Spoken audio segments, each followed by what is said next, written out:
So hello guys, welcome to my YouTube channel. So आज हम पढ़ेंगे चैप्टर 17 गज़ल। अगर अभी तक आपने मेरे चैनल को सब्सक्राइब नहीं किया तो फटाफट से चैनल को सब्सक्राइब कर दो और बिना टाइम वेस्ट किए फटाफट से हम स्टार्ट करते हैं। सो चैप्टर 17 गज़ल।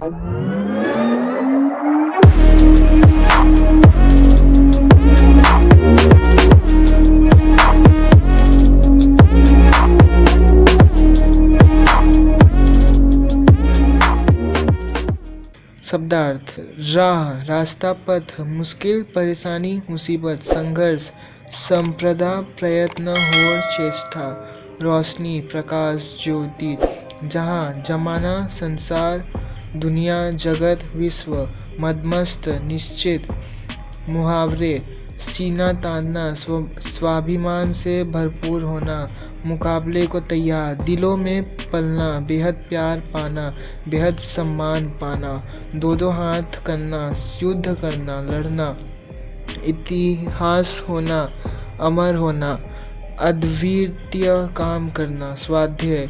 निम्नलिखित दिए गए विकल्पों में से सही विकल्प चुनकर प्रश्नों के उत्तर दीजिए। कवि कैसे रास्ते पर भी चलते रहने की बात करता है? कांटे वाले रास्ते। जीत हो या हार, लेकिन कवि क्या करने को हमेशा तत्पर है? संघर्ष। कवि ने दुनिया को रोशनी देने के लिए क्या जला दिया है? अब घर। कवि किससे दो हाथ करने की सोचता है? मौत से। निम्नलिखित प्रश्नों के एक एक वाक्य में उत्तर दीजिए। लोगों के दिलों में पलने के लिए कवि क्या कर सकता है? लोगों के दिलों में पलने के लिए कवि संघर्ष करते हुए जान गंवाने के लिए तैयार रह सकता है। मौत के भी सामने आने पर क्या करना चाहिए? मौत के सामने आने पर सीना तान कर उसे लड़ने के लिए तैयार रहना चाहिए। कलम छीन जाने पर कवि क्या करेगा? कलम छीन जाने पर कवि अपना सर्वस्व न्यौछावर करके लोगों में चेतना जगाता रहेगा। मुसीबत में भी किस तरह हंसते रहना चाहिए? मुसीबत में भी चिंताएं छोड़कर मदमस्त होकर हंसते रहना चाहिए। निम्नलिखित प्रश्नों के सविस्तार उत्तर दीजिए।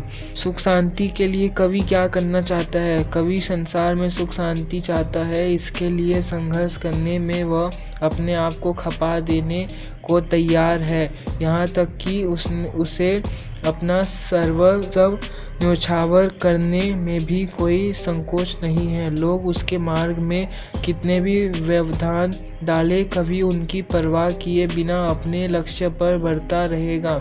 आधी तूफानों में भी वह दीपक की तरह लोगों के कल्याण मार्ग को रोशन करेगा। कैसी भी कठिनाइयां आए वह उनसे डरकर हार नहीं मानेगा।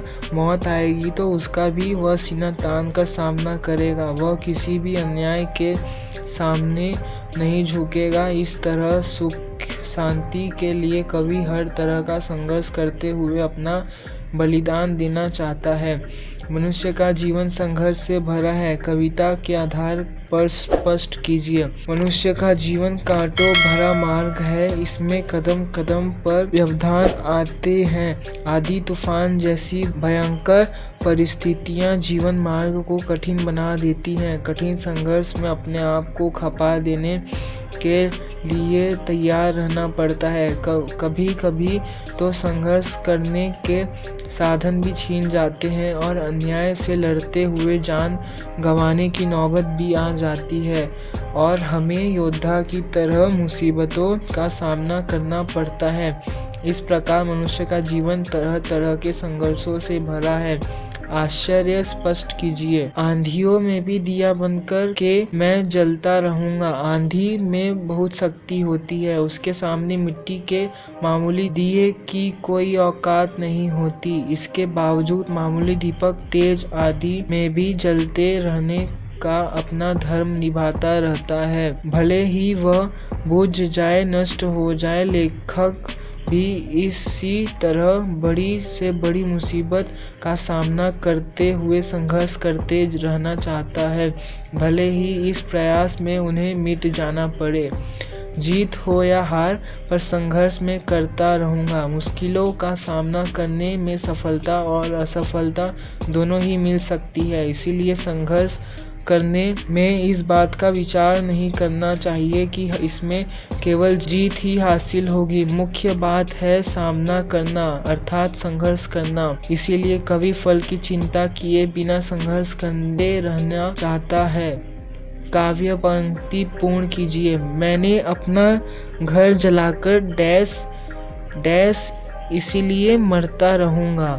मैंने अपना घर जलाकर रोशनी दुनिया को दी है।